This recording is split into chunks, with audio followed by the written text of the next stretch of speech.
We are very excited to have here live for you today, Doc Searls. Doc, Hey say there. hello. Hey there, everybody. Hey, and Good of to course, see we've you. got Ben and Desi will be coming on soon. And, oops, hold on a minute. Hold on a second. Something's happening. Huh. Sorry. It's got to be me. Nothing's All happening right. for me. Yeah. Okay. All right, everybody. Sorry about that. So, Doc, tell us what you've been doing lately. It's so amazing to have my you here. God. And I was reading up on everything last night, everything you've been talking about personal AI versus corporate AI, which I didn't really know what you meant. And so I was been digging deeper Yeah. into that. And it's so many different facets that make that up and everything. Tell us a little bit Yeah, about it's this like whole it's like concept. facets of a polyhedron that does not yet exist. So it's kind of like Euclid's drawing of a polyhedron. Um, it, so a few months ago, I was intrigued when I heard um, a clip from Sam Altman's keynote at OpenAI's Developers Day, where he was heard to utter about a half hour in this line. We believe, and I'm reading it here, that AI will be about individual empowerment and agency on a scale we've never seen before. And my mind went back to the 70s because I'm old. And so I remember a lot of old stuff. And there was a time, which is most of all of computing history until the 70s, when it was all mainframes. If you were doing computing, you needed a big one, and it was in a raised floor in a room, and guys in white coats, and you got a timeshare to be on there, maybe, but it was not yours. And when people talked about personal computing, which came along as an idea, it was an oxymoron. It was contradictory. Personally, it was like personal ocean liner, or personal ice cap or something. It it was not something that one thought one could have for oneself. And while I'm guessing that what Sam means by that is that you're going to get all kinds of wonderful things from us and from our partners like Microsoft, and we are getting those. I mean, I'm having fun with Dolly and ChatGPT and the others as well. But I'm still using somebody's mainframe. Essentially, I'm not. It's not mine. I don't have it on my own.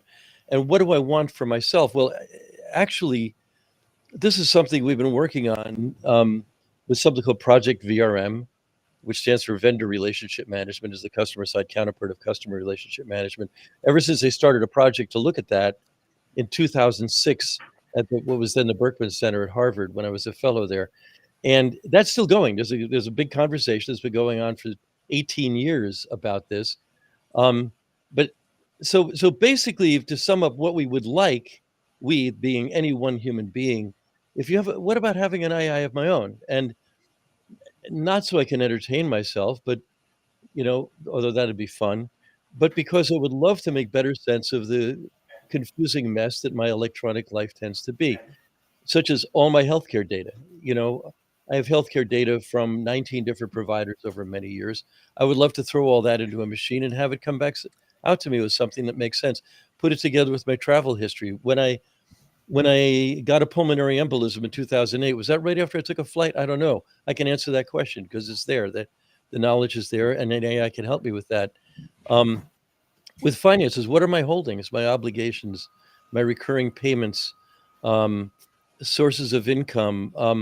What are, I mean, we could do a much better job with passwords than we have right now, with the various password managers that are out there. I would think that AI could help a lot with that. It'd be much more secure if it was mine and not a suction cup on a corporate tentacle that has its own interest in heart ahead of mine, as well as a lot of exposure out there on the net. Property, what have I got? Where is it? I live in three different places, actually. This is Bloomington, Indiana. For those watching, behind me is a very tiny bookshelf that's a small replica of much bigger ones and more capacious ones I have in Santa Barbara, California, and what is now my son's apartment in New York. And, I would love to point my phone camera or any camera at that and have an AI say, oh, those are all of George Lakoff's books. Those are the collected works of John McPhee. There is this over here and that over there. what do I have on Kindle versus there, and what's in them. I mean, there's so much that a good AI would be able to help me with to make sense of my life.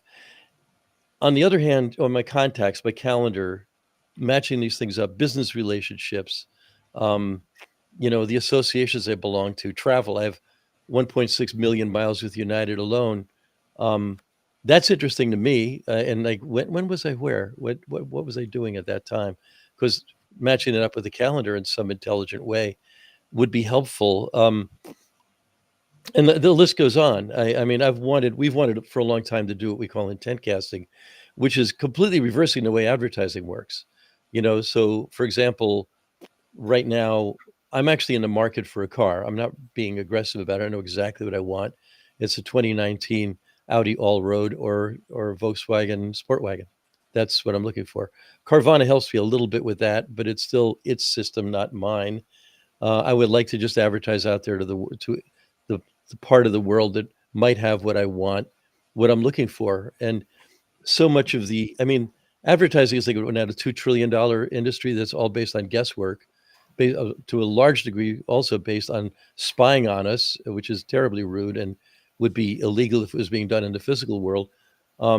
As a matter of course, and coming up for the most part with really lousy guesses at what we might want and what um, uh, Eli Pariser came up with in a book called a 2012 book called The Filter Bubble.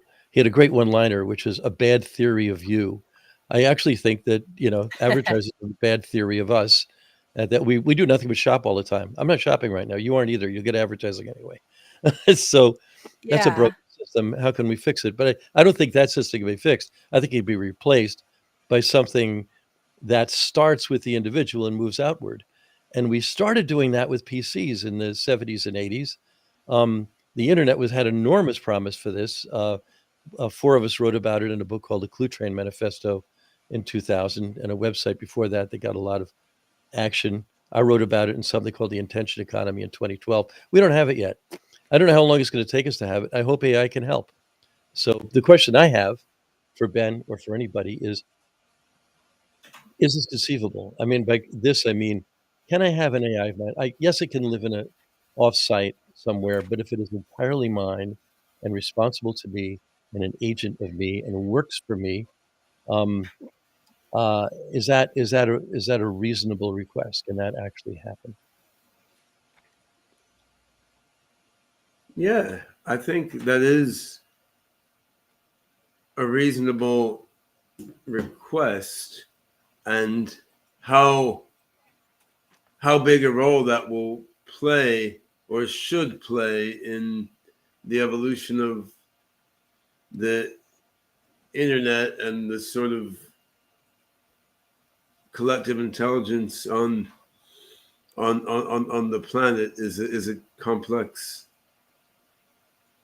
question to me. I mean, I have no doubt that corporate controlled or national government controlled AI is, a piece of shit in many ways. It's very sophisticated algorithmically, but on the other hand, so much of that sophistication is spent just trying to help corporations make more and more money to maximize shareholder value rather than serving any broader good for humanity or serving the needs of the individuals involved, right? So it's ridiculous how much resource that takes. Like, I mean, you look at a project called Signal, which makes a perfectly nice messaging app, has like, I don't know, 50 or 100 employees or something, not that many people. So why do you have so many more employees for commercial messaging apps that have no additional useful features, right? Just it's all about advertising. It's all about how to layer on top of the product's basic functionality stuff aimed at making you, or not making you, but guiding you to buy stuff that someone wants you to buy, right? Which is crazy. So, I mean, the whole idea that the first real thinking machines on the planet might emerge with their top level goal guiding their whole cognition being maximize shareholder value for this company or maximize domination for this country. I mean, that's completely insane, right? And that is the sort of default direction that the modern AI world is going in. On the other hand, the idea that serving individual humans should be the sort of be all and end all for the next generation of AIs is also questionable to me. I mean, yes, I would like to have a personal AI to serve me and help me do the various things I need to do better. And I think that should happen. It will happen, and it should be under my sovereign control and should be relatively transparent to me how and why it's doing what it's doing. On the other hand, it seems like a lot of the interesting things that happen in the world today are due to collective intelligence, not in the explicit control of any one individual. And, you know, the progress of software and science and culture, it does have its own momentum and its own sort of self-organizing emergent intention, you might say, which is not the same as the intention of the individuals involved. So I mean, I think you want personal AI that will help the individual and be under the guidance of the individual.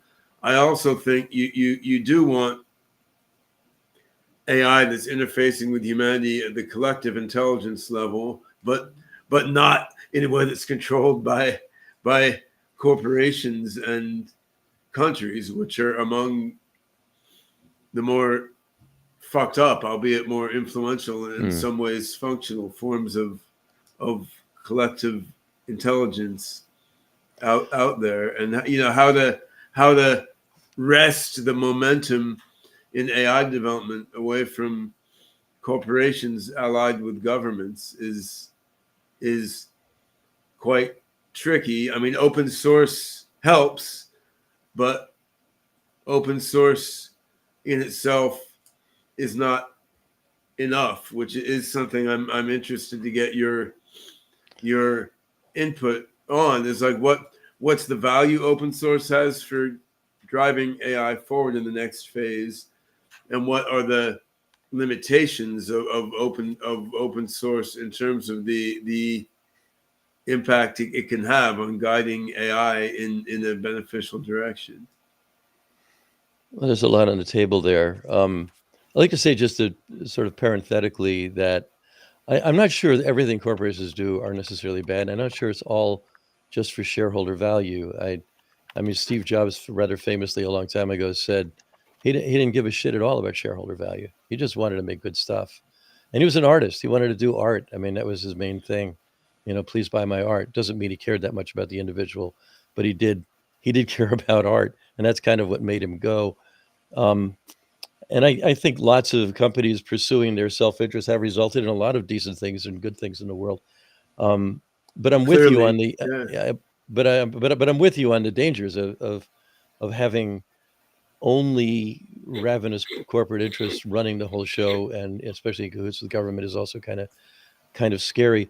As for open source, I don't know. I mean, I'm one of the people that got the world to talk about open source. It wasn't even in common vocabulary outside the military before 1998, when a bunch of geeks got together and said, let's get the world to talk about open source. I was one of them. I was the editor with Linux Journal for 24 years. I remember. I was around then too. So yeah. And so you know how that went, and it was a great project to get the world to talk about open source and kind of get what it is.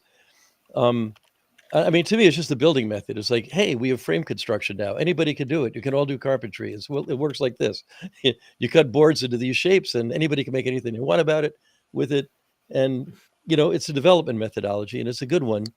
It's not the only one, and it's not, to me, it's necessary but insufficient, given a whole lot of other considerations. I think as more code gets written by AIs or assisted by AIs, that's an interesting thing too. And I think obviously you need open source involved in that, or that's not going to work very well. But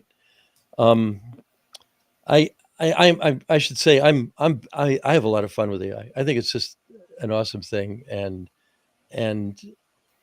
there's something that Clay Shirky said to a class I was sitting in on at NYU a few years ago, where he put assignments out to the class to come up with ideas for something. Like, here's a bunch of data, go ahead and come up with ideas about what to do with this. And one of the students came back and said, well, I don't really want to share this because I can think of so many bad uses for it. And he said, oh my God, that must be a great idea. Any great idea was going to have bad uses. I mean, look at, would we have invented email if we knew that 99.x% of it was going to be spam? Probably not, but it is, and we live with it, and it's okay. It's and there's sort of an iron law, or maybe a softer metal law, that says in technology, whatever can be done will be done until we find out what sucks about it, and we'll try to stop doing that. We did it with nuclear power. We've done it with rocks and stones and hammers and other things and weapons. AI, I don't think is going to be a whole lot different that way. There will be lots and lots of bad uses for it, and bad actors. And bad actors are really good at doing what they do. But I have more faith in good actors on the whole, because I think, human beings are a very creative species, and we need to be able to be creative and do things that are useful for each other and for ourselves and in the world. And that's fun and interesting stuff. And tearing it down and cutting under it and blowing things up because, that gets your rocks off is not as productive for the species or the planet as a whole. And so the stuff that is good for the species and the planet as a whole tends to win out if we ignore the fact that we're a rapacious and pestilential species that probably will ruin the planet. Setting that aside. Rapacious and pestilentious. Wait a second. Pestilential. No, we are. But any apex species that has no natural enemies is going to do that. Yeah. I mean, we call coal a resource. It's not. Coal doesn't think of itself as a resource. It's a fossil, and it's been here for 300 million years, and it doesn't want to get hauled out of the ground. But we say, no, we'll just take all of it until it's gone. That's not exactly conservative, is it? But anyway, that's a different rabbit hole. I think Desi is ready to ask a question. Desi. Okay.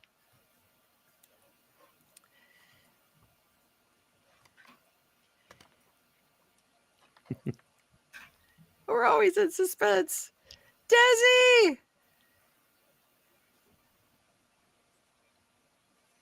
How do you perceive the role of governments and regulatory bodies in fostering an environment that encourages individual empowerment with AI, while also addressing potential risks and ensuring accountability? I actually don't have a lot of faith in governments. I hate to say that. I think they're necessary. I had enormous hope for the GDPR before it happened. It became enforceable on May 25th, 2018, which is, I remember it's the 25th because that's my wedding anniversary. And what happened is that it made, on the whole, our experience of work of using a browser much more complicated. By the way it went, it's like, wow, the GDPR exists, and talk about the marketplace at work. What happened was the GDPR created a market for like a $200 billion, maybe even larger business in GDPR compliance, which consists entirely of ways to obey the letter of the GDPR while screwing its spirit. That's what you see every time you see a consent notice in front of a website. And it has made the life much more complicated than it was. Hasn't improved things a great deal. There's more spying on us than ever. In Europe, they're going out of their way. They've done a great job of coming up with lots of laws and regulations having to do with privacy, but they're all based on the premise that your privacy is a grace of the sites and services of the world rather than of your own agency. And And I'm fighting that, and a bunch of people I work with are fighting that. But for example, we've been working 6 years now on a standard called IEEE P7012, which is for machine readable personal privacy terms. These are terms that you and I can proffer, and sites and services can agree to. We both get a signed copy of it, and we walk away with that. And if that term says, go ahead and follow me, but only on your site and only for your own purposes, and don't give the data to anybody else, sign here. And we both get a copy of it and walk away, and we can adjudicate that later or dispute it later because we both have a copy of it. And there's accountability built into a system that isn't actually very complicated. So what that will do, if it actually exists, is obviate a lot of what the GDPR, has caused the world to have, which are all these consent notices where we agree to something. There's no record of it. Somebody else has it.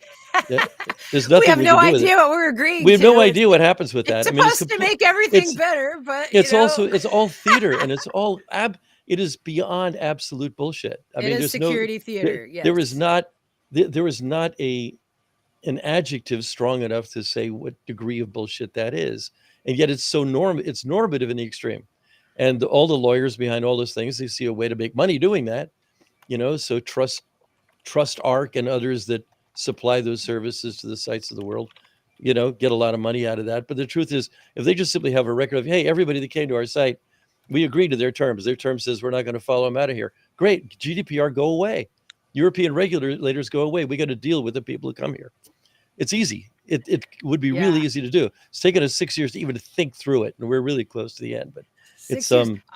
I was writing about the need for a privacy standard in 1998. It was one of the first stories I did for XML.com. And I got so much shit for that story, as like it was just this boring thing that nobody cared about. Why was I bothering to write about it? Nobody wanted to think about it. And it reminds me of when a friend of mine was trying to explain the need for encrypted email in 2002 to me. And I wasn't getting it, right?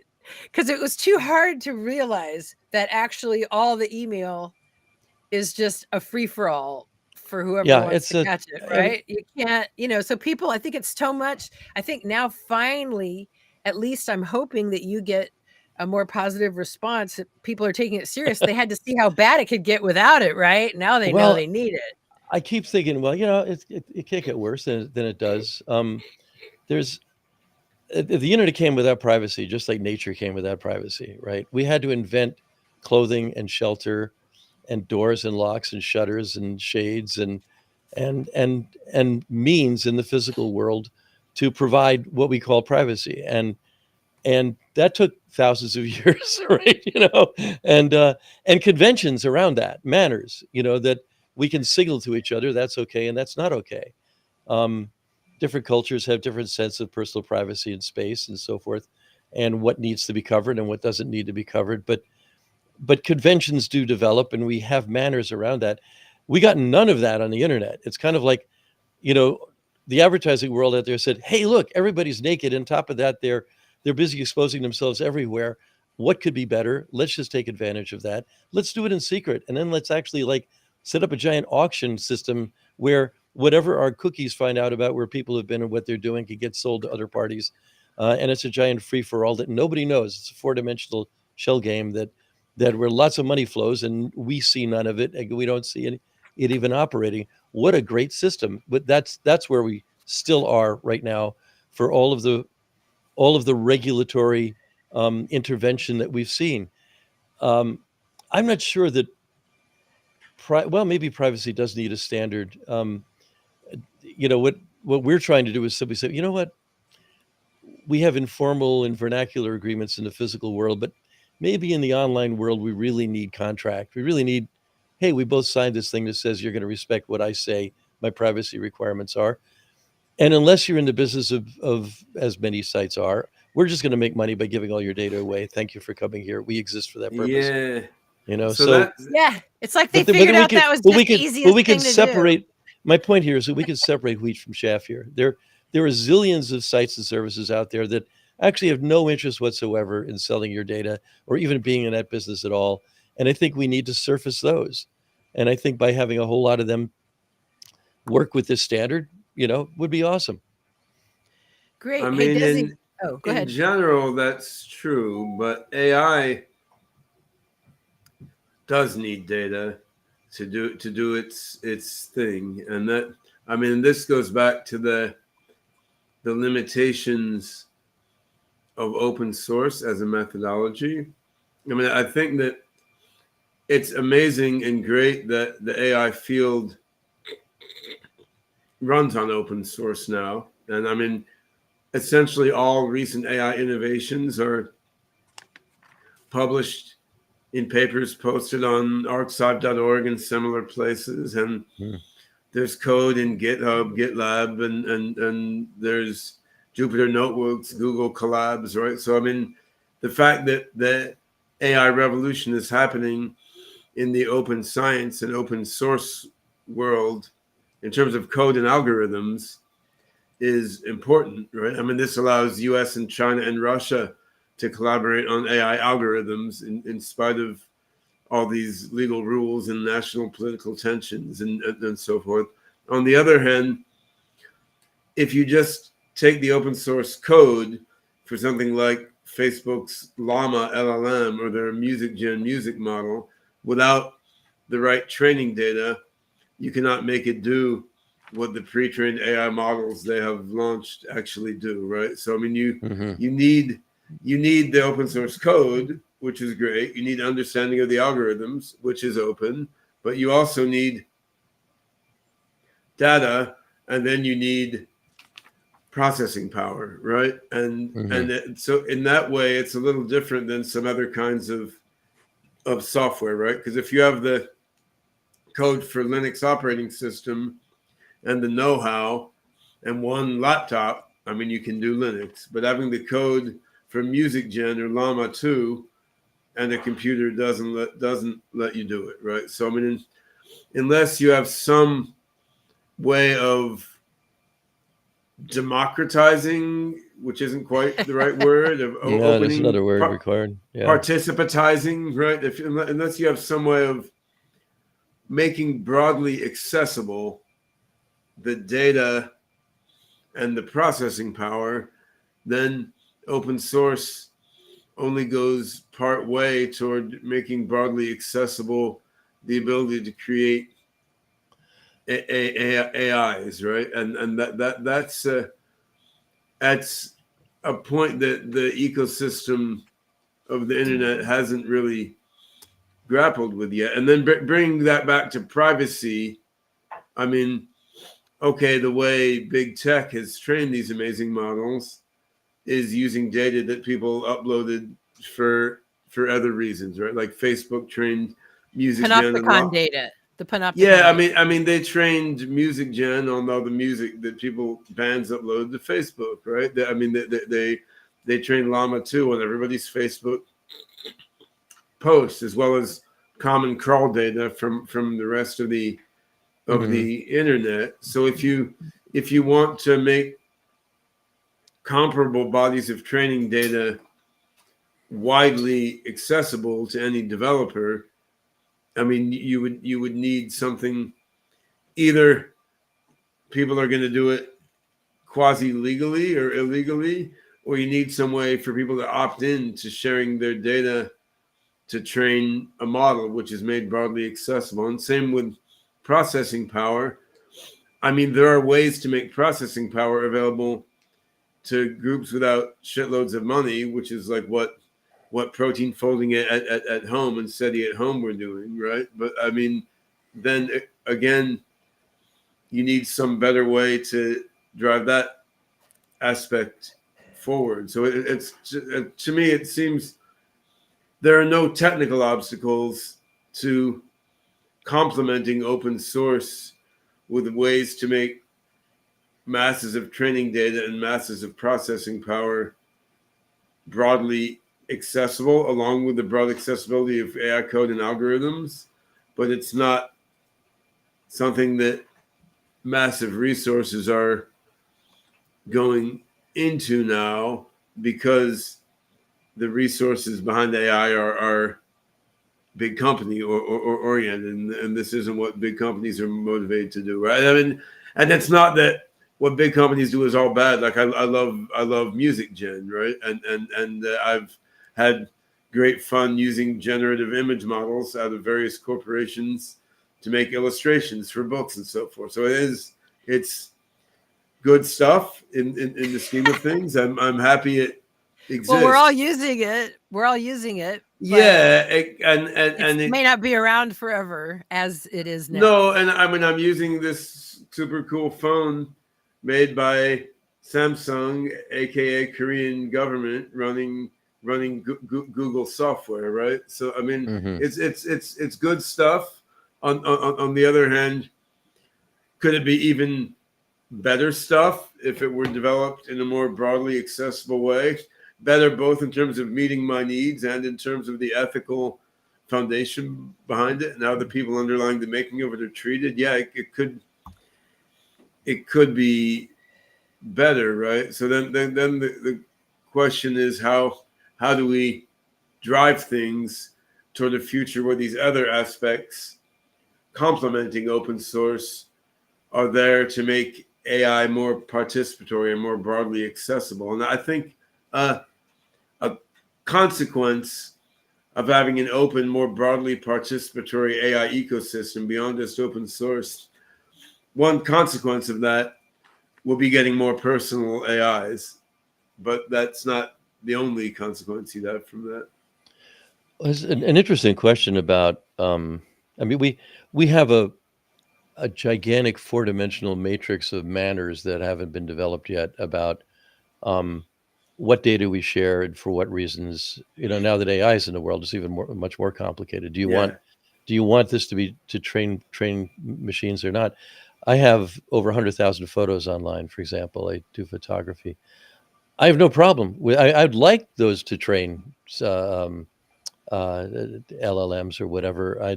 I have no trouble actually surfacing all my health records for that matter. There's nothing I feel especially secretive about. I think some of it will be interesting to others. I have a fairly rare blood disorder, which is not of no serious any consequence at all in my daily life. It's just an oddity that's worth studying, and there are only 1,000 known cases in the world. Hey, have fun with it, go with it, run with it somewhere. I'd love to have an AI in the future be able to take a look at that and other oddities in my and anybody else's medical profile or DNA and the rest of it to make better diagnoses and and everything else. I mean, there's so much I would love to share, but I'm a sharing kind of guy. A lot of people aren't, and and right now, all of the copyright maximalists are like, oh, like the New York Times, oh, you're using my stuff, you're using our stuff. We want to get paid the old-fashioned way for this because we want everybody to clear rights for everything everywhere, like corporations did, up until the internet came along and actually made rights clearing for everything almost impossible. Which, by the way, is the reason why, for the most part, there are no music podcasts. Because you have to clear rights individually for everything, unless you get some blanket kind of thing, and that hasn't been worked out yet. But it's allowed podcasts to bloom as a talk medium and a spoken word medium. In the meantime, giant streamers are the ones making the big deals with the record companies, and the artists get squat, out of that, fractions of pennies. So it's just the TV patriarchy making it back over. But it's the same patriarchy. I mean, it's the same one. It just took them 20 years NBC to Universal. Get back control. I mean, I mean, the DMCA was, as I understand it, was to a large degree written by NBC Universal or whatever it was called at that time in 1998. And it was entirely based on the assumption that everybody needs to clear rights for everything, and we own everything, and that's just the way it goes. Sonny Bono always wanted copyright to be forever. That's what she said on the floor of Congress. And what's his name? Forever less a day. I think that's what whoever it was that ran the RIAA at the time or whatever it was. But RIAA. Yeah, we have to work all this stuff out, and there are many different we's. We say we, who's that? I mean, it's Yeah. different interest groups working together and against each other, and but a lot of, I mean, we're maybe 2 decades seriously into the digital world we're going to have for not only many decades, but probably millennia to come if we don't all kill ourselves. And this is a What can we state say? change in the world that is gigantic. It's massive. It's bigger than, I asked a friend of mine once, what is it? Is it bigger than, do you think this is bigger than movable type or speech or Scribble? And he said, no, it's the biggest thing since oxygenation, which happened 2 billion years ago. And I think it is. I think we are becoming digital beings now, Yeah. along with, as well as physical ones. And that's new to human experience. Certainly, Cool. certainly is new to human experience, and our society is so bad at sort of explicitly, consciously, intentionally dealing with much simpler things like climate change or warfare or something, right? We're so bad at dealing with these much simpler problems. It seems hopeless that the explicit level of conscious planning and judgment and direction we're able to deal with the technological singularity. I mean, parties will try and we'll make efforts, but in the end, I mean, it's an evolution that is happening, and our conscious planning and attempts to direct it are going to be just small parts of the overall phenomenon that's occurring. And that's amazing and fascinating time to be alive, right? So I wanted to ask some things about the intention economy, actually. So the Cluetrain Manifesto, I remember that book well because it was maybe 96, 97, I left academia, which was my initial career. I was a math professor. I left academia to do an AI startup in New York with a bunch of people. So I was just trying to understand like the whole world. I mean, the internet was new, right? It was exciting. I was trying to It's great. understand internet marketing and launching products for people online to use. So it was exciting, sort of a breath of fresh air sort of book at that time. And some of what was in there now seems obvious. Some of it we're still waiting for. And with the intention economy, I feel even more like that, like the core thing there, the idea that the buyer, the consumer, and their sort of autonomous intention should be the driving factor behind the economy. I'm not sure if we've gone further toward that or further away from that since that time. And this goes back to corporate AI. Like, to what extent are AI tools trained by big corporations to maximize their financial metrics just shaping what people feel like is their intention? And of course, this gets into the whole philosophy of free will. Like, I could feel like, well, my intention is that I need to buy these plastic toys. I really want these plastic toys. I feel like I want them, and I have the agency to go to 100 websites and find the best deal on these plastic toys. Yet the reason that I feel like my core intention is to buy these plastic toys, it may happen to be that I've seen all these ads for plastic toys while I was reading this or that thing, right? So you're faced with both the role of big tech companies in shaping our intention, and then the philosophical question, like what is your real intention versus what you think is your intention, but you've just been primed to think it is by your surround online. So yeah, I wonder how you see progress toward the intention economy, but also whether your framing or perspective on that has changed in the last 12 years. Oh boy. There's several things there. To go back to Cluetrain, to me, I mean, the most quoted line from it was one that I came up with actually in the mid 80s, which is markets are conversations. And the whole idea behind that was not the way it was taken by the marketers, which is, hey, we can start talking with people directly rather than just advertising at them. And it was a lot of insanity there. But it was something to Chris Locke, who's one of the other authors, and it was really his voice. And he's gone now, sadly. He was a really interesting dude, a great writer. But what got us going on the book, when actually first it was just a website, then it became a book because the website was a hit. And it was a one-liner, and he put it in a little graphic, a little GIF, and sent it to David Weinberger and Rick Levine and me that said, we are not seats or eyeballs or end users or consumers. We are human beings, and our reach exceeds your grasp. Deal with it. And it was such a bold statement, and that was very implicit in the internet that we knew then. The internet that happened was one with just enormous personal freedom. I mean, my website, my email server, all of this were under my desk.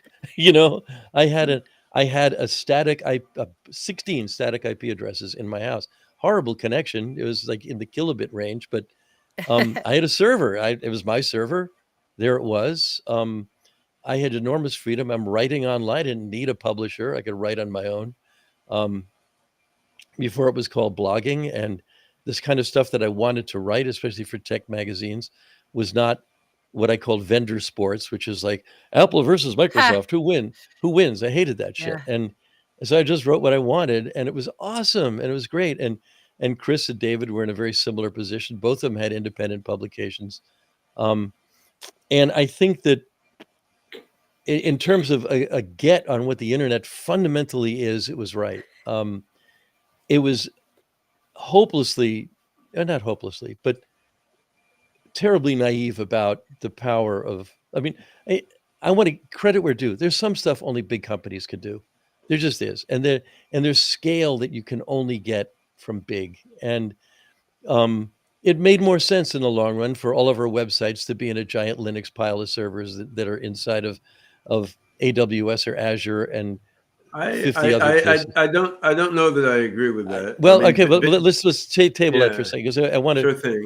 But I would love to hear. You know what? When we get symmetrical internet all the way down to the local level, and I could put servers here, and I can make it happen. Fucking A, I'd love that if that can happen. Yeah. But just set that aside for a second. Yeah. Just go to the intention economy, because I don't know what our sure. timing is like here. We have another hour, so don't worry. Oh, we do. Okay, well, we can roll. We're until 1. Yeah. I think I expected something like that to happen within 10 years. I think now it's going to take, I don't know what. I think it's going to be, I said in the book that Amara's law would apply. Amara didn't come up with Amara's law, but it's an obvious one once you hear it, which is we overestimate in the short term and underestimate in the long. And I think I overestimated in the short term how fast the intention economy would happen. And I think in the long run, it will be massive once it happens. And all it says is, you know what? We will have much better markets if customers are more involved in actual product development, communications, all of it. Bill Joyce said something like this about companies when he said at Sun, when he was at Sun. He was one of the founders, and he wrote BSD in the first place. He was Linux before there was Linux. He said, most smart people don't work here. They're working everywhere else. And, at that time, Sun was busy telling itself it was smart all the time. But most smart people were somewhere else. The curb weight of expertise about a company is in its customers. It's not inside the walls of the company. People have far more experience with what they buy than the company selling it, and can provide much better feedback. And if they're involved in product development, if they're involved in in a communication matrix where intelligence flows both ways, and your experience with a product over time can inform the company about what happens with it. Um, I'm talking right now to an LG 27-inch 5K screen. I have two of them. They both have the same problems. I'd love to tell LG, here's how this is not working out. Here's some stuff I love. I love the color on it. I think the camera's good. It's a 1080p camera. Seems to work well. But both of them have, like, there's a little thing mechanically that's not quite right with it. The USB thing in it is flaky. Maybe they know that anyway. But me as a customer, it's not that I'm loyal or anything. I think it will help other customers to have them know what my experience with this product is and how I might improve it. And that goes for everything that we use. I think if we could have better relationships with companies that are based on mutual self-interest or mutual interests, whether they're self-interest or not, is a much more efficient marketplace than the one that we have, where that is the industrial age that hasn't ended yet. And we kind of overestimated that in the Cluetrain Manifesto. We thought, hey, industrial age over, fine, bye, we're done. That was wrong. It's still here and very much here, but that model is they know best what they're doing, and we don't, and we're just consumers. We are not producers. We have nothing useful to say. Oh, they'll survey us. They love to survey us all the time. And all surveys, by the way, are mostly about busting the poor schmuck that talked to you last. So we can make a much better marketplace and a much healthier business ecosystem if customers are more involved. That's all there is. That's all I'm saying. With certainly could. What I started thinking as you're talking is, okay, so why isn't it much like that, right? Like, I mean, Google wants people to use its products, but the conversation between Google search and Gmail teams and users is not much of a two-way dialogue. Like my input on all the crap Google puts at the top of the search page, or my input on the reorganization of Gmail. I mean, I guess I could find some address to send that feedback to if I wanted to, but I won't, because it's just like throwing it into the yeah. And void, if you've been to Google right? and talked to people there, any one of them will tell you, I don't know what to do. It's like, yeah. Well, sure. It's a giant flywheel, and I don't have much to do with that. I mean, the same with hardware, right? Like I got my wife to switch finally from Apple to Android because folding phones are cool. But I mean, how do you give feedback to Apple that they should make a folding phone? Like, I mean, on the in the long run, they will get that feedback if they see what people are buying in the market. But that's a very inefficient dialogue. But what occurs to me is, it may be that too often that dialogue would naturally lead in a direction that would screw up the hegemony and market share of the large natural order of corporation things. So they don't necessarily want that dialogue. So if you look at social media, look at Twitter or something, I mean, the dialogue with customers would naturally lead to the idea that customers want to be able to take their history and their contact list and, like, very trivially export it to bring to some other network. And dialogue with customers would surface that point immediately, but that point goes against Twitter's most obvious business model, because it would lead people to go to their competitors, right? So in many cases, it seems like there's a motivation not to have too rich of a two-way conversation, because of the fear that that two-way conversation will lead to something that will screw up the infinite money machine that the company has right. gotten, right? And I'm not sure how you get around that, except by somehow breaking the model that it's these big for-profit corporations doing everything. Well, a couple of things there. First with I mean, Twitter is unfortunately an example only of itself, and it's a terrible one. And since Elon Musk took it over, I mean, their Rip customers Twitter. aren't you and me; they're the advertisers.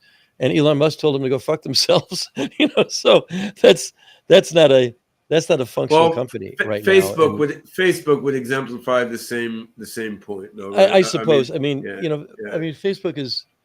I mean, again, I think that's also an example only of itself. And I think that the the I mean, what we call social media, I think, is epiphenomenal. You know, its era will probably end up being 2006 to 2030, and then we have some other thing to complain about after that.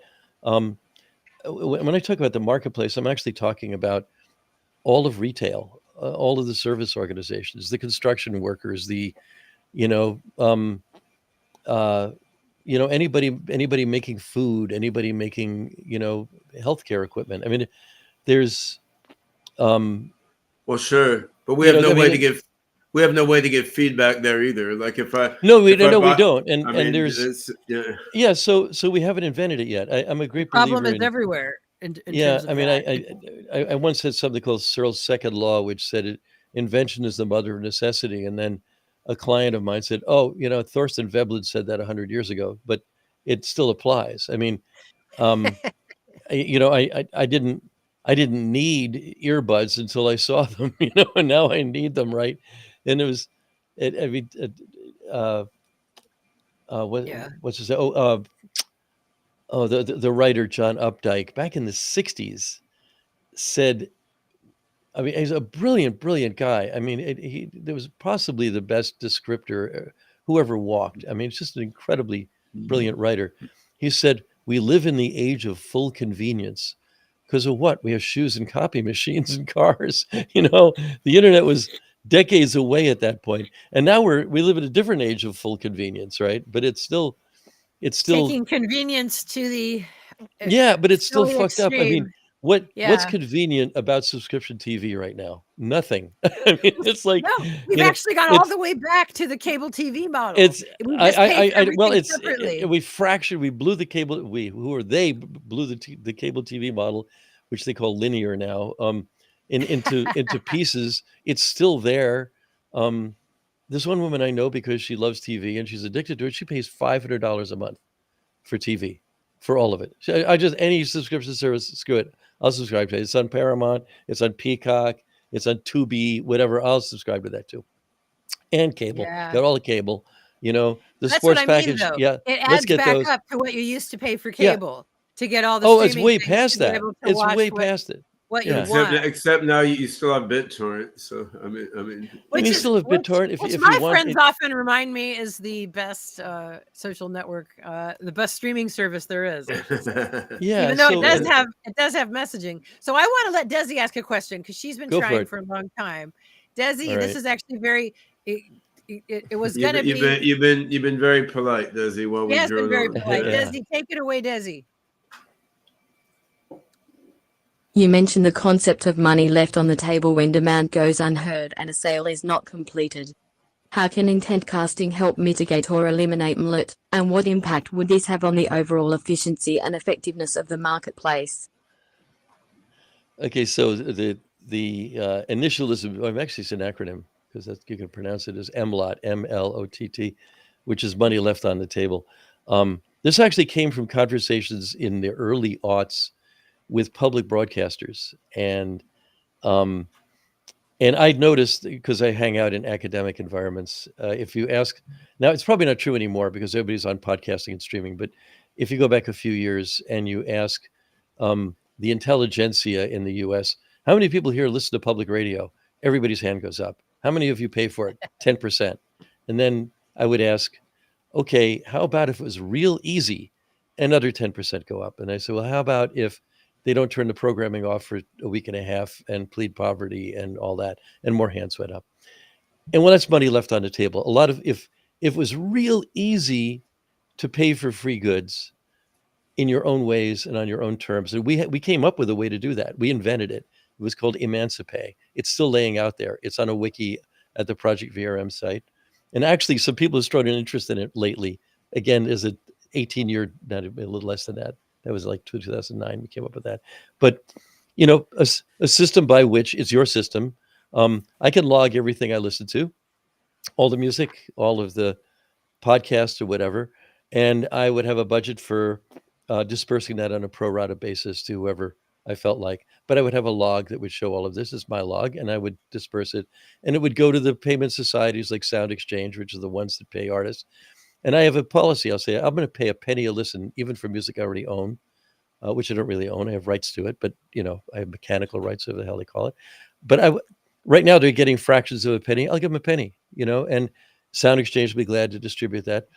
And we talked to the public broadcasting people about that. And because we did this at Harvard, which has awesome convening power, if you say, and I was new there at the time, hey, we're having a meeting here to talk about funding public radio. Who wants to come? And like the top people for all these stations all over, that'd be 10 stations or 15 from around the country came. And we all met in a room and talked about these ideas and how we could make this happen. And they all walked away saying, these are our listeners. They're our members. We're not going to let anybody else have them. It was, and, we put in front of them something that was, here's a way you can make twice the money. And let's make this happen. We can work together on this. And it was, nah. So, but that's money left on the table. I think for music, for artistic goods, for all the creative goods that are mechanically free, but have value, and people do value and have a willingness to pay for, if you lower the threshold of payment to close to nothing, which is, for example, what you have when you pay a tip, when with Uber, with the barista or whatever, there's a convention there. We could have that convention with music if we wanted to. It was Helen Cox Richardson has the top newsletter on Substack. People pay for it voluntarily. She makes like $5 million a year on this. She's a historian. She just writes this newsletter. $5 million. I read that number. I don't know even if it's half of that or a quarter of that, that's a hell of a salary. And that was MLOT. She invented money left on the table. And hats off to Substack. They found a way to make that happen. But I don't want to have to do it only through Substack. And I don't want to subscribe to, I think I'm not speaking from it more than myself here. Most people don't want to subscribe to everything. They want to be able to pay on an a la carte basis, but not For what with, they want. I'm going to do micropayments and make it real complicated.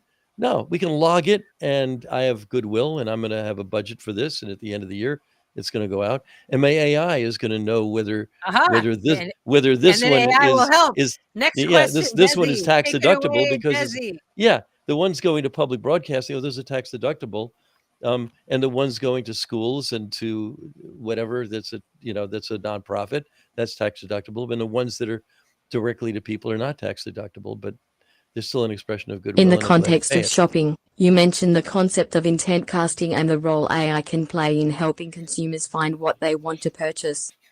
Can you expand on how AI can facilitate a more personalized and efficient shopping experience while also protecting consumer privacy? Sure. If I have a robot of my own that's watching out for my interests, I think inevitably we will all have intelligent agents that do this.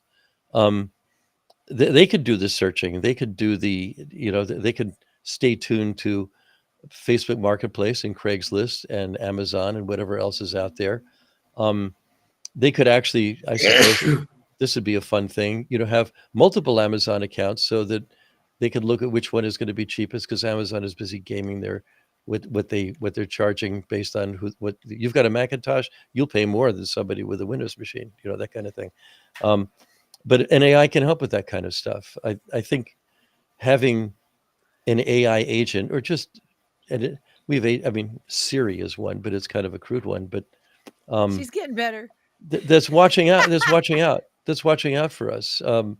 And what we need. I may have mentioned earlier, it may have been on another call because I'm on these all day, that right now I'm in the market for a car. Not in a big market. I can continue to drive a 2005 Subaru Outback indefinitely, but it needs a bunch of work. I don't feel like doing it. The car I want is a 2019 Volkswagen sport wagon or an Audi all-road, and I'm not willing to pay more than 25 grand. I wanted to have less than 45,000 miles. I don't want to go looking for that. Somebody else find it for me. Now, Carvana thinks is going to find it for me. They're the best thing I've seen so far, but I can't drive that car. This going to be delivered to you, and you have right of refusal of it if you want, and a period of time during which you can reject it. And they make that rather easy. I am told. I've not bought that way. I rather like it, but I don't want to have to do just with Carvana. I want to look across the country and see what the opportunities are there. But I don't want to do it. That's why I've given up shopping for the car, by the way, because it's too much work. I can drive the old Subaru. It's fine. But an AI can help with that a lot. An AI can help with, I mean, a gigantic thing is health, diagnosing things. I have a watch that tells me what my heart rate is.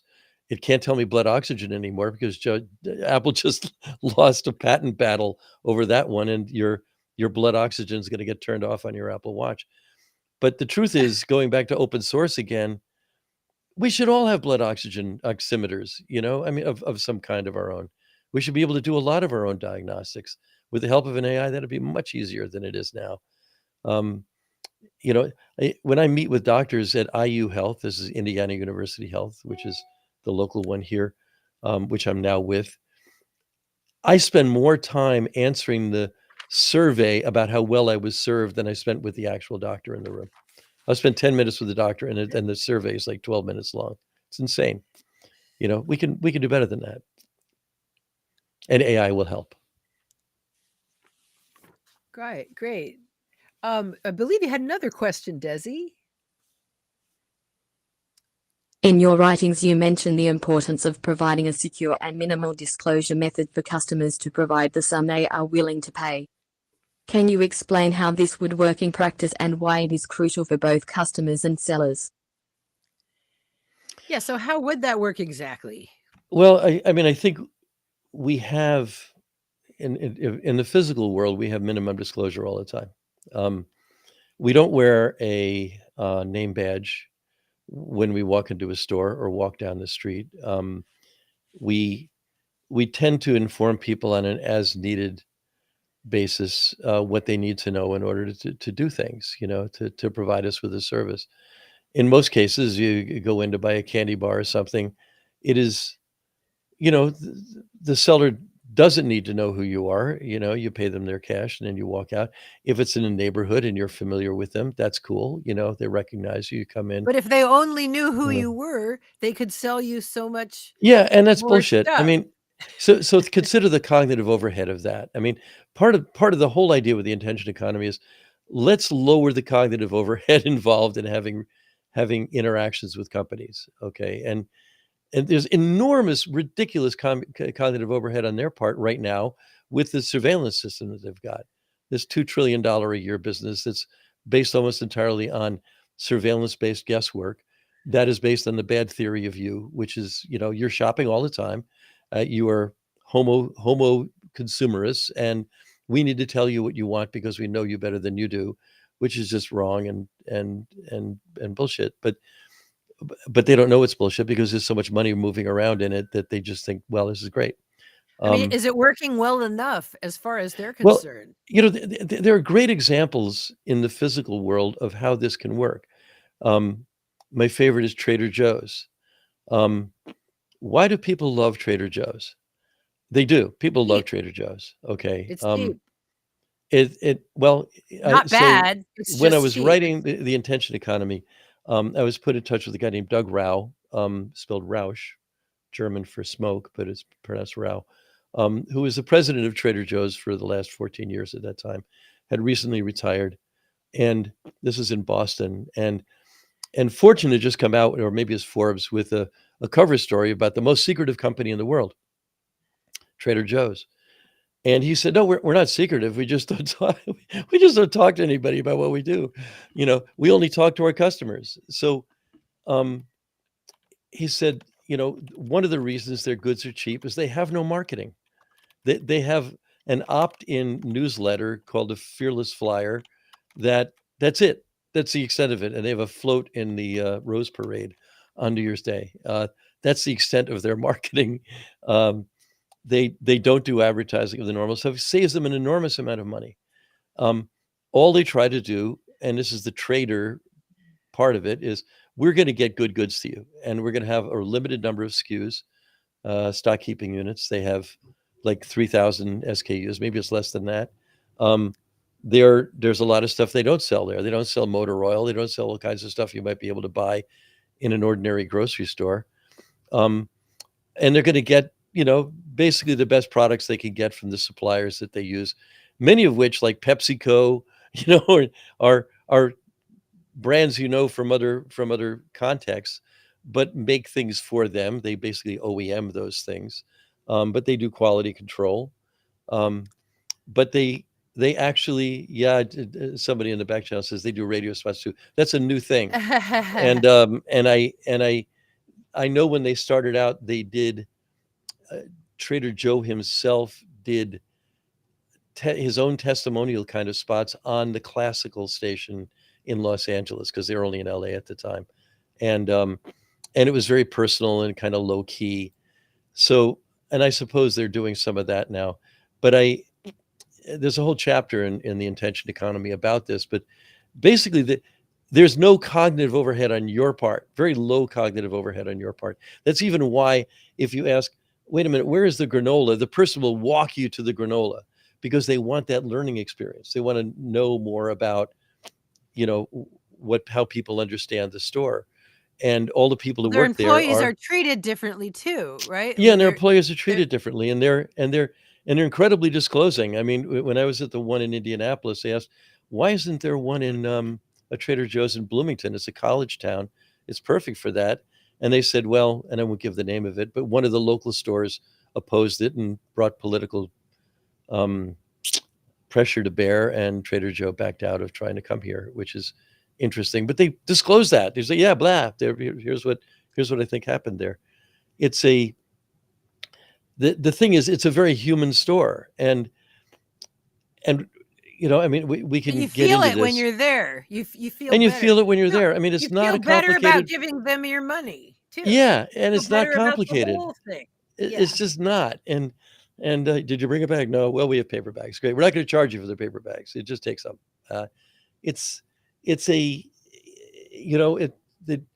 there's more room for the humanity to work. But one of the things Doug told me is there is not, they don't call their customers consumers. They're customers. They're people. They do everything they can to have as little bullshit as possible between them and you, and as much goodwill in going in both directions, which turns out to be a very low overhead way to operate and saves a lot of money along the way. And they're honorable in the sense, he said, if we find a cheaper way to get, a box of cereal to you, we're not going to pad up the profit on that. We're going to make the same profit on it and just lower the price for you. They never have anything on sale. They don't have members. They don't have loyalty programs. All loyalty programs are out to fuck you, by the way. That's what they are. I think about this with CVS. Elaborate on that. Okay, so I have a CVS app on my phone, right? So all I want to do is I live in multiple places. I travel a lot. I would like to be able to pick up this prescription at some other CVS. You can't even switch that on the phone. The app on the phone is all about promoting crap to you. If you don't get the emailed receipt, you get something that's 4 feet long that has discounts for crap you already bought with so many conditionalities in it. It's infinite cognitive overhead on their part as well as yours. You look at the vitamins or something, and here's the discount price. Here's this. You buy 2 of these, you get this or that. Way too complicated. They're trying to make way some too complicated. game out And of the it. point, here's the point. Everybody does it. Is what you do. They'll go hire a company that helps them do that.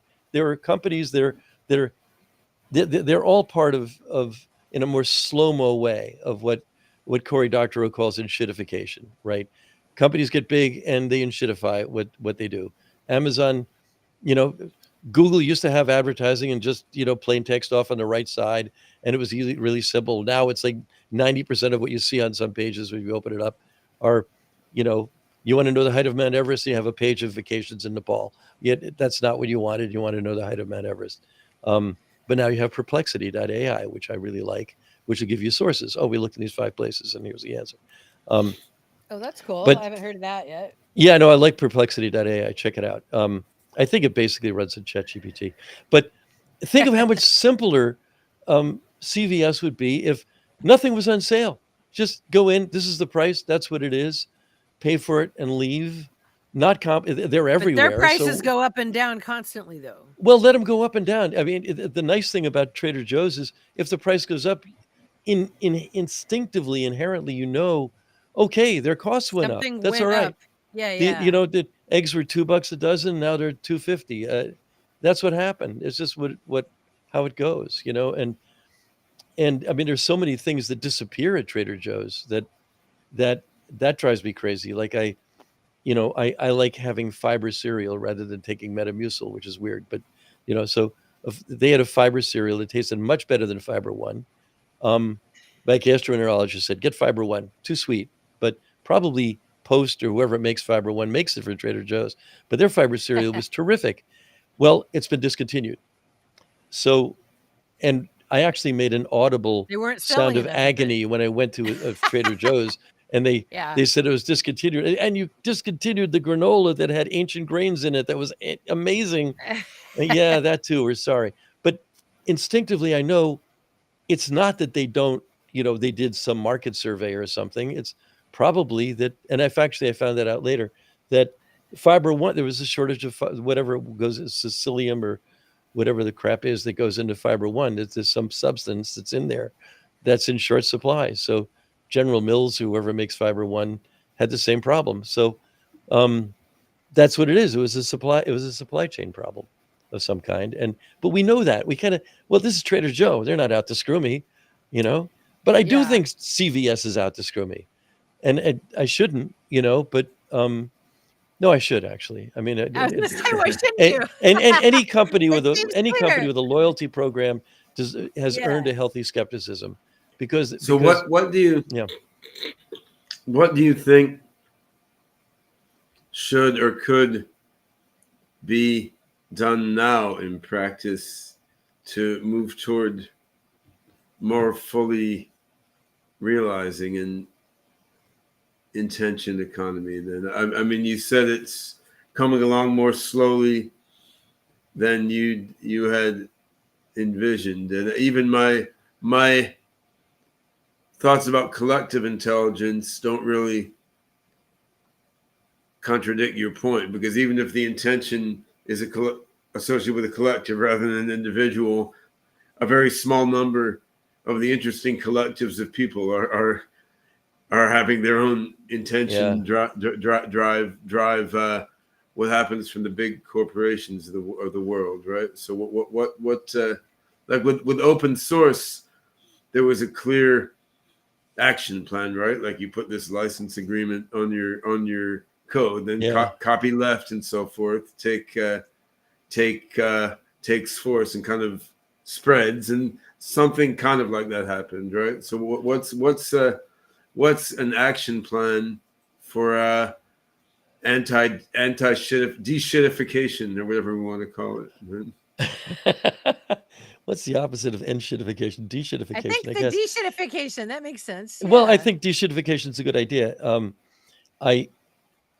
I mean, if I had a simple answer for you, Ben, I'd give it to you. I mean, I've been at this for 18 years or more. I mean, go back to Cluetrain. It's almost, actually, Cluetrain will be 25 years old this April. So, as a website, and David and Ray and Rick and Chris and I were working on that exactly now 25 years ago. And I think if you told us this is where we'd be now, we'd probably say, forget it. We're going to just come on, drop our pens absolutely. And, but we needed that optimism. We needed that sense of excitement, and you convinced me at the time. I was like, definitely 30 years old. I totally believed it. Yeah. David Weinberger we all did. He had all these different Cluetrain bumper stickers. We decided we would have no T-shirts, no bumper stickers, no branding at all. And at this point, by the way, Cluetrain, at least when Twitter still was Twitter, it was tweeted multiple times a day, like the hashtag Cluetrain. It belongs in Oxford. It happen. Yeah, because Yeah, we're finally it watching belongs it in Oxford happen. at this point.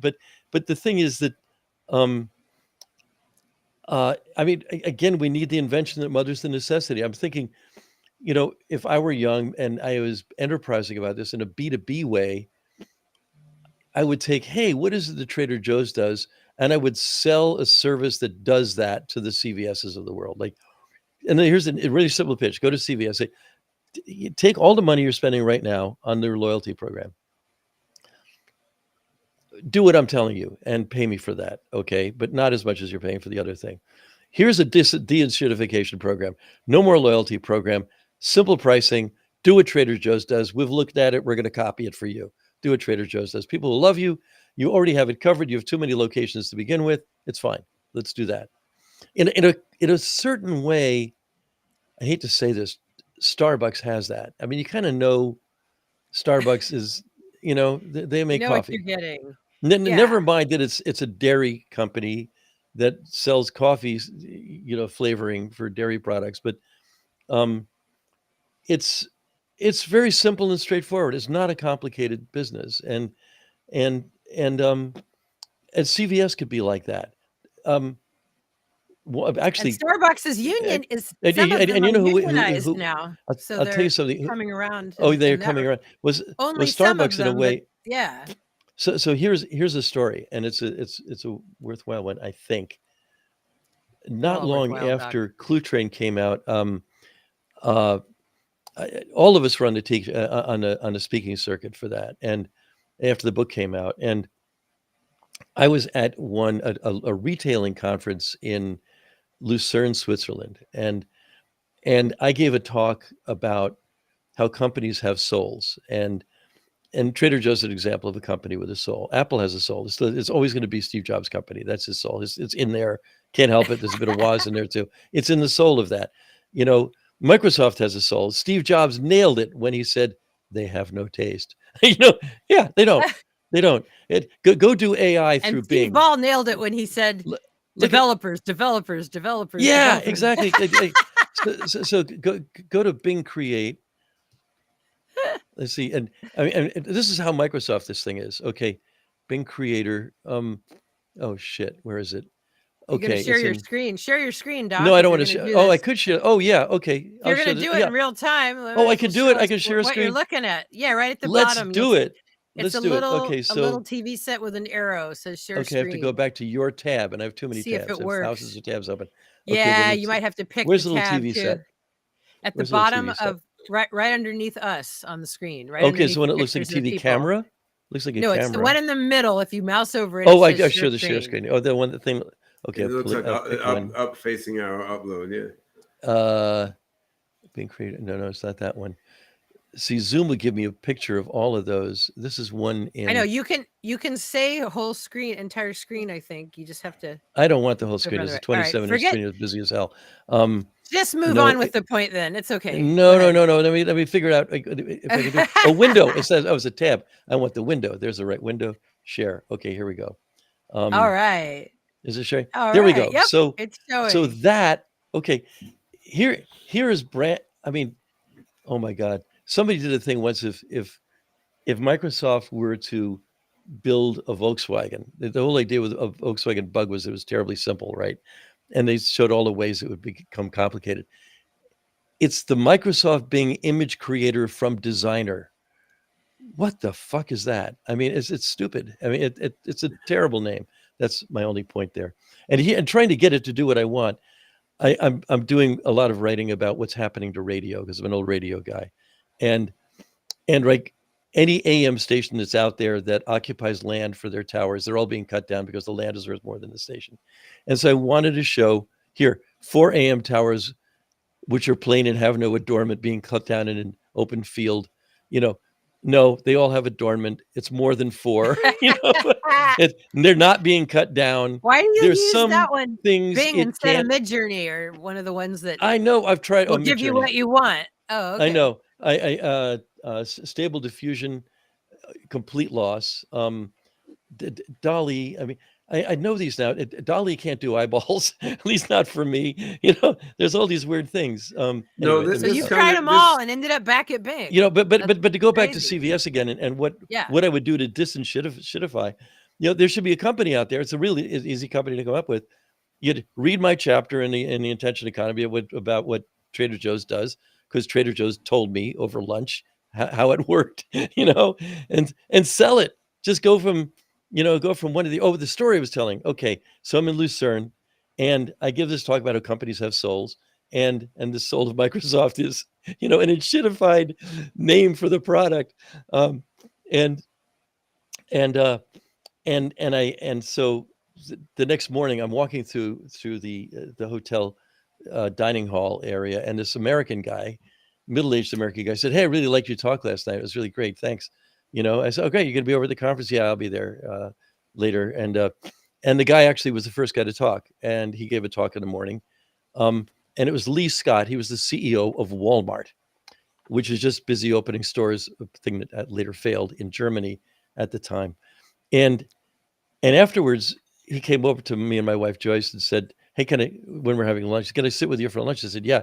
"And do you mind? Hey, man, I would like to pepper you with questions." And one of the questions I asked him was, "Are there any retailers you actually envy that you think are doing a better job than you?"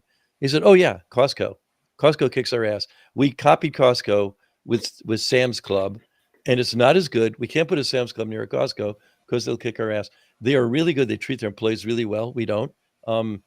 We he named all This these is Trader they, Joe's. Wait, no, who this is yeah, saying this this? no, this is the Walmart. guy who runs Oh, Walmart. Walmart. Okay, Now it and makes sense. but he Yeah. explained he also explained in his talk how Walmart worked, and it was really, and I won't go into that, but it was an interesting story on its own, because the soul of Walmart is the 5 and 10 cent store that Sam Walton operated in Bentonville, Arkansas.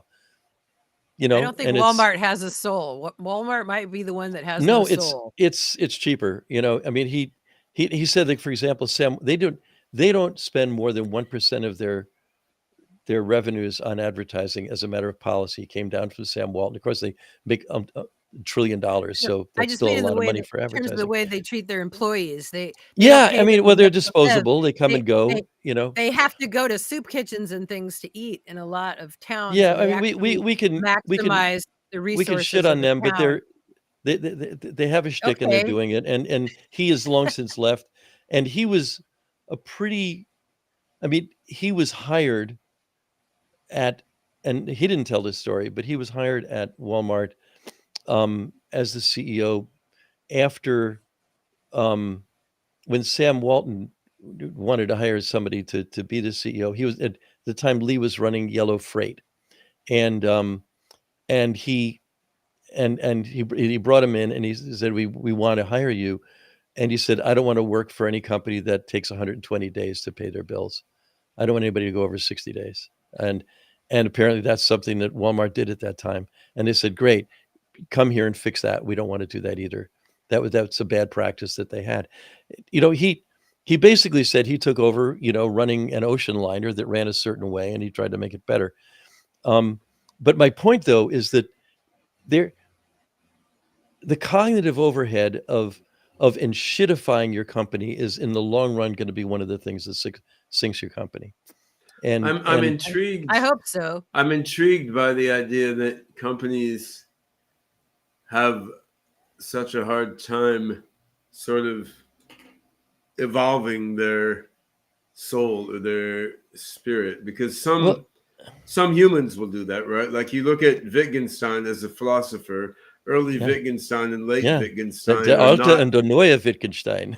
Yeah, they're not the same, right? Like one is a logical positivist, and the other was basically an impressionist, postmodernist thinker, right? But it's right. Well, of course, what happened is he went to the war, and that just transformed him in profound ways. But I wonder, are there no examples of companies that have sort of developed and evolved in that way? Like, is the mind of a company somehow more rigid than the mind of an individual? Yes and no. I mean, I think the important thing is what Jeffrey West said, and he put it in a book called Scale, which is a hard read, but watch the YouTube thing that was like 15 years ago about why why cities live and companies die. Cities are open systems and companies are closed systems, and they're closed systems like human beings are closed systems. Well, but Wittgenstein died. fundamentally Okay, evolved, right? yeah, But he I mean, evolved, he did and evolve. He underwent like you're a. evolving, and I'm evolving, and we're doing this. So this is human beings. I had a really great conversation once with Tim O'Reilly at one of his conferences. He doesn't do anymore, but I really like their conferences. Um, and I think, Lisa, you and I first met at Foo Camp, actually, I think, speaking of Tim O'Reilly. Camp and O'Reilly conferences before that. Yeah. Yeah. And you didn't want to cook me soft scrambled eggs because you thought I'd get salmonella. I remember this. I don't know if you still cook your scrambled eggs hard or not. But anyway. I don't know. And I remember Larry and Sergey were in the room because they were just guys at that time. You know? Yeah. Anyway. Yeah. Larry camped out in the room next to me. We were camping out in the building. Yeah. And that whole year, that whole food camp was so surreal because it's really the last time before everything changed. Yeah, it was. There was a state before change the that people, half the people there got famous, and the other half got that happens. Kind of famous, but here's the thing. So I had this conversation with Tim about information and as a noun, and that's derived from the verb to inform, which is derived from the verb to form, which is to shape, and then this dialogue happened in roughly this way. Well, what we call authority is the right that we give certain other people or things to inform us, to form us, to shape us, and that we're learning animals all the time. And if we're healthy learning animals, we're learning all the time from others. And in this respect, the authority we give to others means, if you look at that word as well, this one-liner came out of that, which is we are all authors of each other. It was other people that authored Wittgenstein to some degree. I mean, I've been authored by him to a small degree, by Michael Polanyi, by George Lakoff, by Marshall McLuhan, by you. I learned about salmonella and scrambled eggs from Lisa, right? I make this comment when I'm half asleep one day, and literally bring it up. I knew you for 2 years before food camp. Oh, that's probably true. But I literally think that we met while I was telling you. No, I did. That's actually true. I remember this now. Thank you for that correction. That's actually true. Yeah, But that's an experience that stands out. But my point though is that we all learn from each other, and part of what the way I have complete faith that the attention economy is going to happen in the fullness of time. I do, because I think it's a more efficient way to do things, and we in the large sense are going to discover that. And I think disincentivizing companies is a worthy idea, and I hope somebody does it. It'll be somebody a lot younger than me, and they'll learn in the process. But it could be. I'm curious. So whether there's something in the way corporations are organized that makes them shitty, even more. Not necessarily. They're organized around money. No, that's not what I'm thinking. Because the companies can be amazingly good at doing certain things in certain periods of time, and they can be incredible.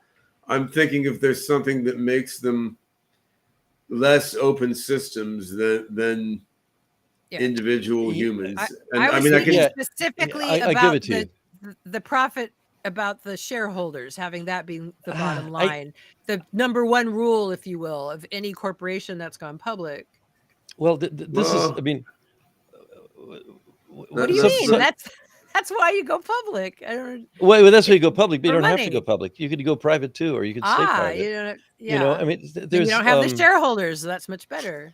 Well, you do have shareholders. The shareholders are, I think they're far more chimeric than they really are. I mean, it's so easy to say that, but we exist for our shareholders. The companies will say that, and CEOs will say that, and I think there's a certain, in some cases it's true, in other cases it's bullshit.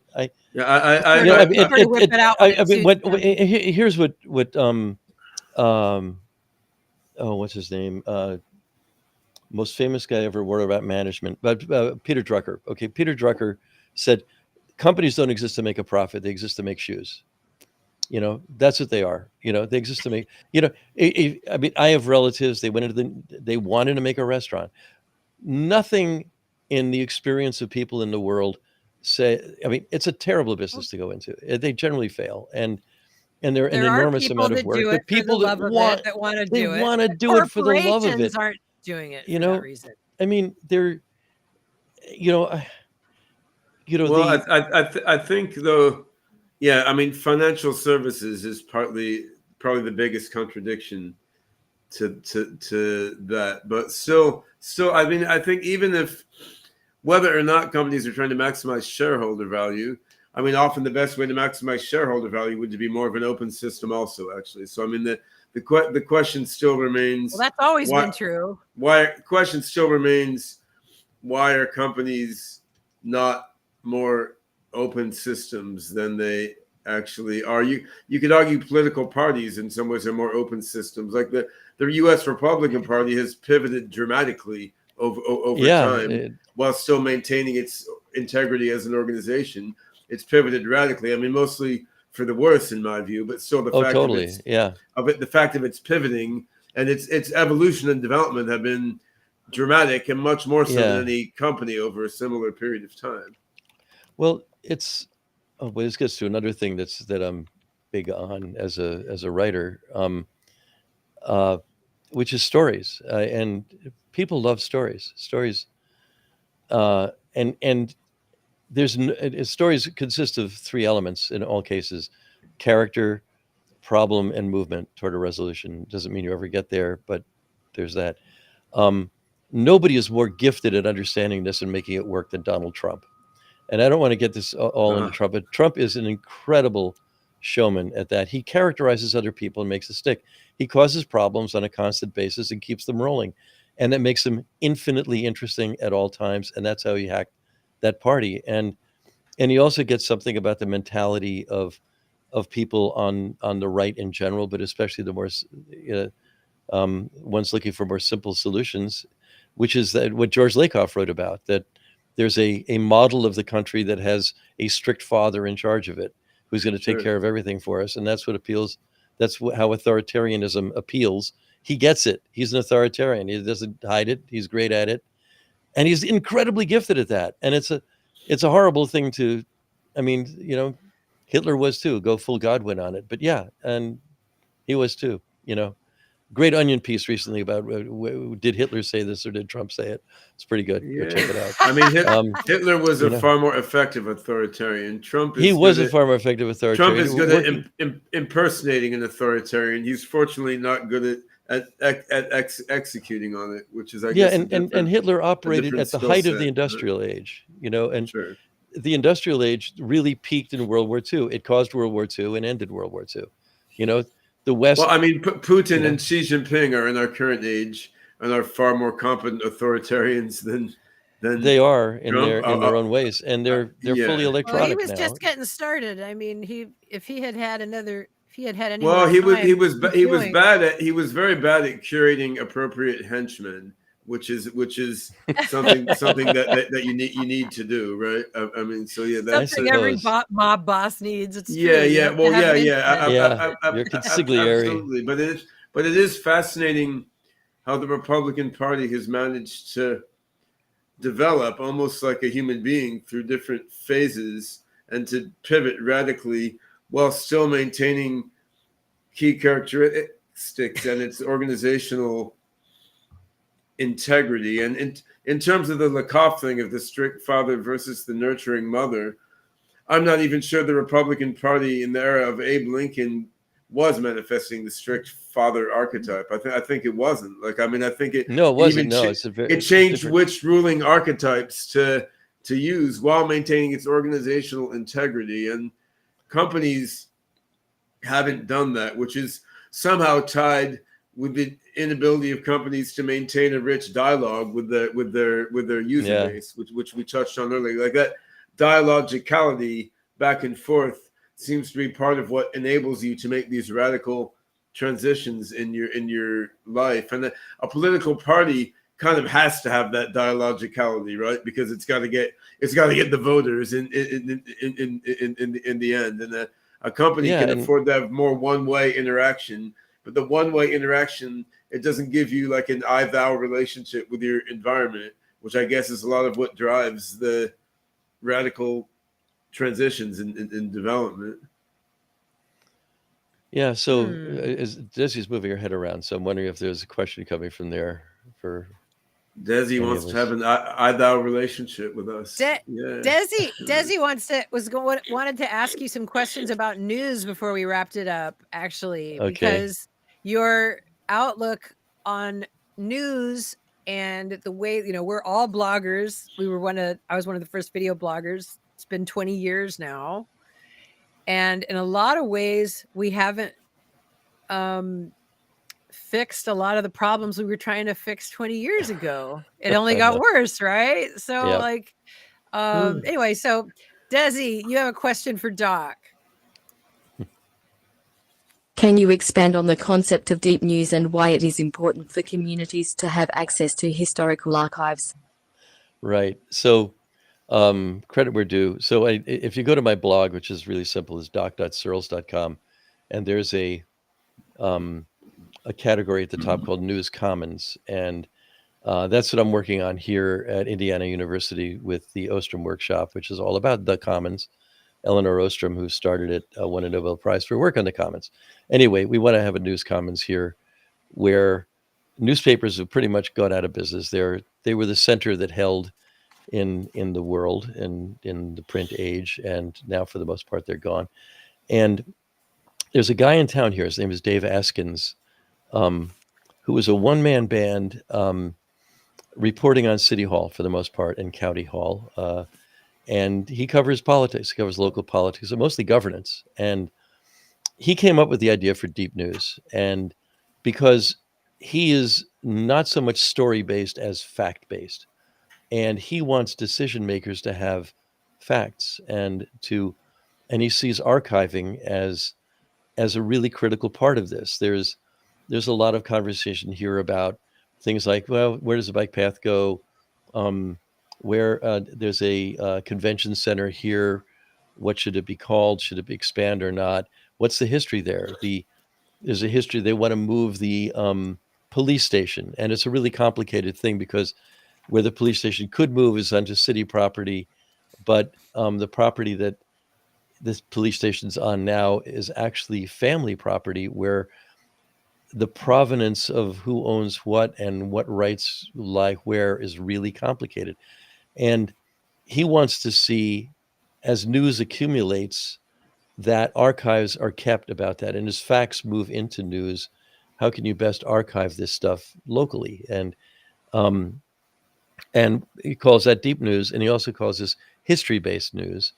But as the new mayor here in town, a woman named Carrie Thompson, put it to him when she had a conversation with him about it, her entire interest is decision makers need good information, whether or not it comes from newspapers or their replacement.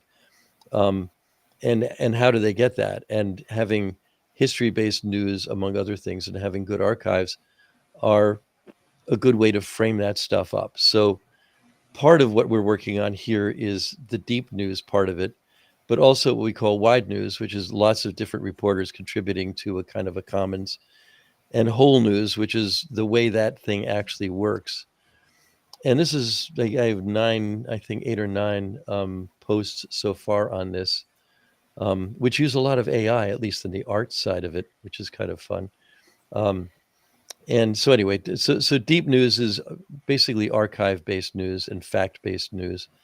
And that's at odds with the writing of stories, because stories are generally biased by the need to tell a story and have the characters have qualities that are human. And, party A will say that guy's a liar, and party B will say he gets things done. And that's part of story as well. And it's also Yeah, I mean the deep news is very shallow. important. It's very important in the sense that, I mean, now you have a phenomenon online where people don't believe anything, right? And so you can, people from one political party will say one thing, people from another party will say another thing, and then if I try to point out, well, but that's wrong. Like look at this paper published by this historian there, this medical researcher, then that people will just say, well, why do you believe that paper written by that historian? Why do you believe that paper written by that medical researcher? Have you gone to their lab and have you audited that they didn't falsify everything? It's like, well, no, I wasn't in the medical research. And every now and then some paper in New England Journal of Medicine actually is bullshit because it was right. It turns out it was bullshit. Right. Yeah, and so every now and then, now most of it, I believe. So that the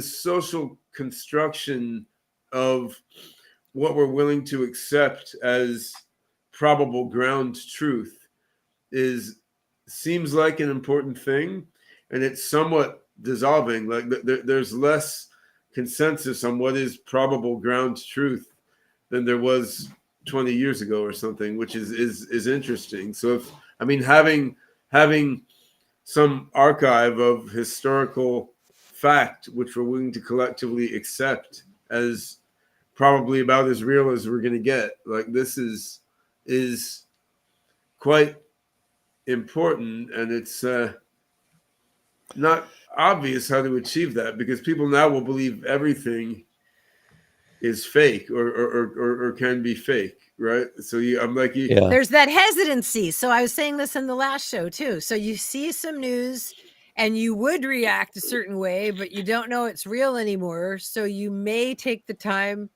to go verify it. If it's a big thing, right, then you might go verify it, or you might get sidetracked and never do it. And so in a way it just goes by, and who knows, it might not have been real anyway, kind of thing. Yeah. One thing I discovered, it's not a very profound discovery, but it's an interesting one to me anyway, when I started hanging out at universities, is that it isn't turtles all the way down, it's ad hominem arguments all the way down. What you were just saying about it. Well, as the New England Journal of Medicine said that, and then, but if you go into that, they cite their sources, and their sources are generally some human being said something, and that human being has a degree and all that. And basically all this stuff comes out of medieval institutions. I mean,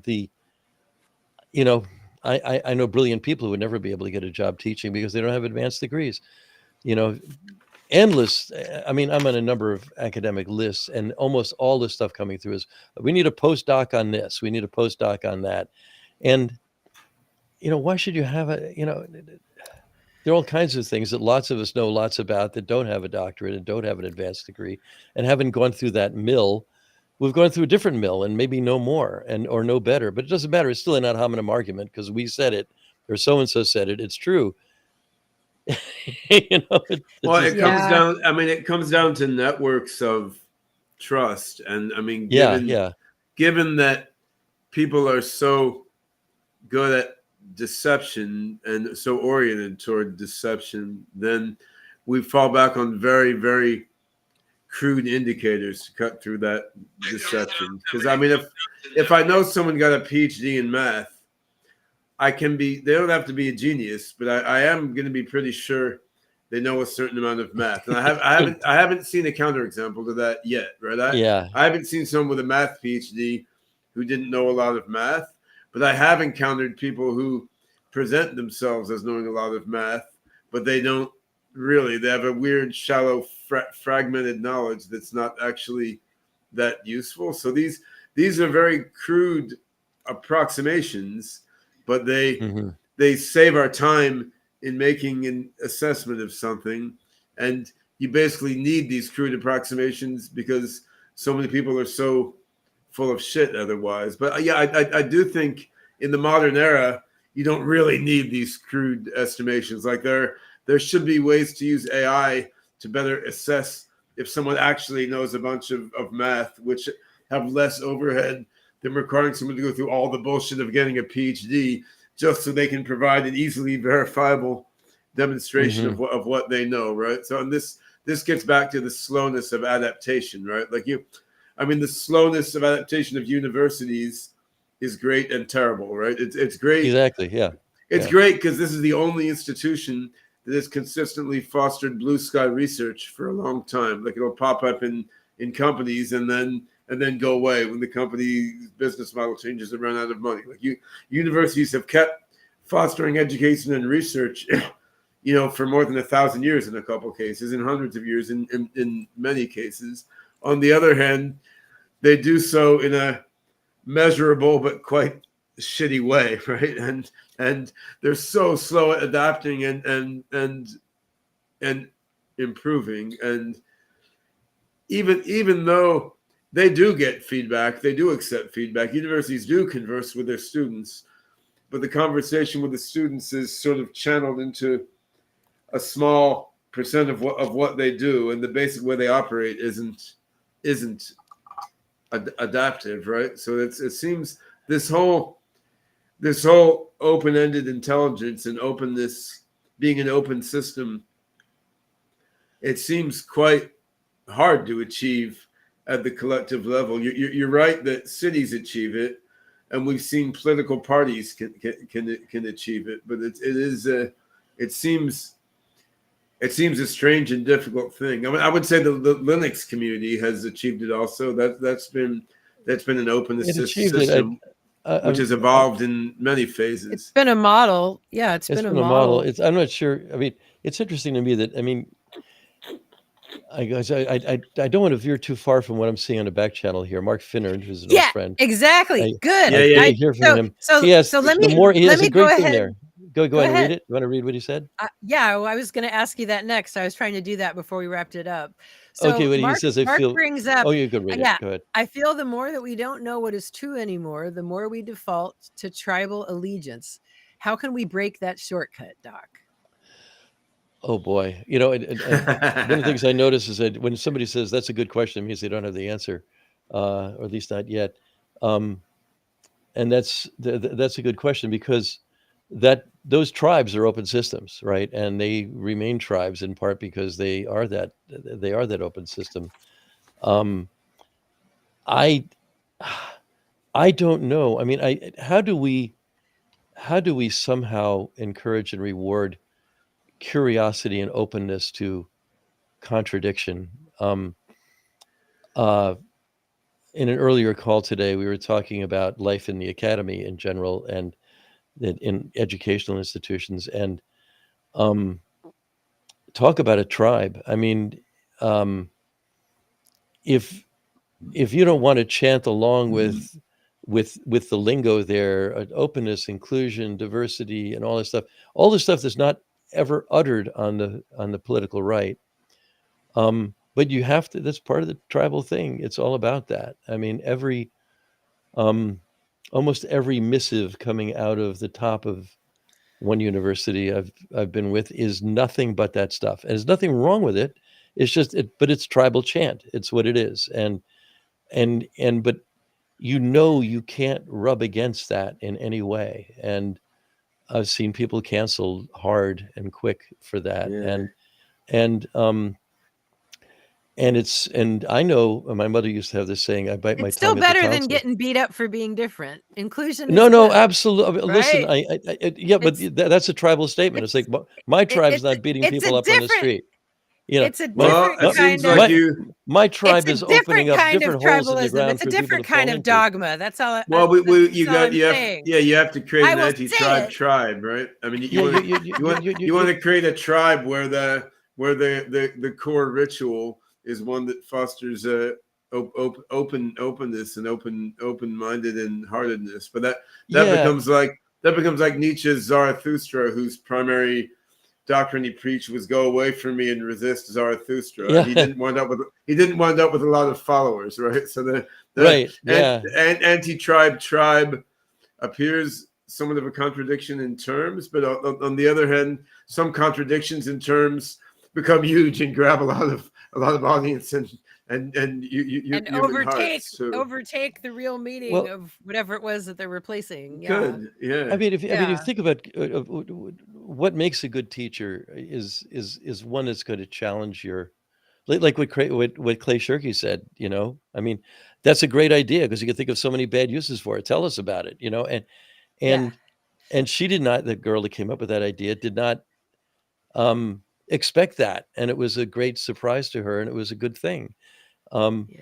I think, I mean, human beings are, your point about Wittgenstein is important. I mean, we're open while we're still alive, and while we're Yeah. alive, you want to embrace all kinds of challenges to your way of thinking. I mean, Yes. like I said, Mark I've Van great, Nern is commenting now. He says, yes, curiosity about the real truth and embracing being wrong. yeah, you have to embrace being wrong. Yay. I mean, Cluetrain has been wrong about a lot of stuff for 25 years. And I've been wrong about the intention economy for going on 14 years. And I have some degree of faith that it will happen, but I also have to recognize and embrace that it may not, and it may not ever. And we have to when it strive does, for it, it may though. You happen gotta in a way strive. that I don't like, or I wouldn't like if I was still around. That's just, we have to be open to that. We have to be open to, how You're just trying to people push who are things in the awful in right some ways. direction, right? Yeah, I It's mean, like you got to push it in the right direction so it doesn't go too far in the other direction, but it's never going to be exactly what you're hoping for. It seems like, yeah. So look, we've got to wrap it up stay because Ben open. has to Okay. go. And let Desi take it away, Desi. And that's a wrap for today's episode, folks. We've explored the incredible potential of personal AI and the transformative power it holds for individuals. Remember, you are not just a data point. Embrace the opportunity to shape your own digitally empowered future. Stay curious, stay empowered, and keep paving the way for a more human-centric digital world. Thanks for joining us. Until next time. Yay. Thank you, Merci. Desi. All right, Desi. Thank you so much, Doc. And thanks, Ben. And thanks, everybody, for joining. And next week, we'll right. be back with Peter Wang. So we'll see you all Awesome. next week. Sweet dreams. Yeah, thanks. This Bye-bye. is a great And let's conversation. let's So all talk great, offline Doc. too. Yeah, great talk to talk Yeah. to everybody. And Mark, thank you, and everybody else in the back channel. This Yeah, is we great. didn't All right. even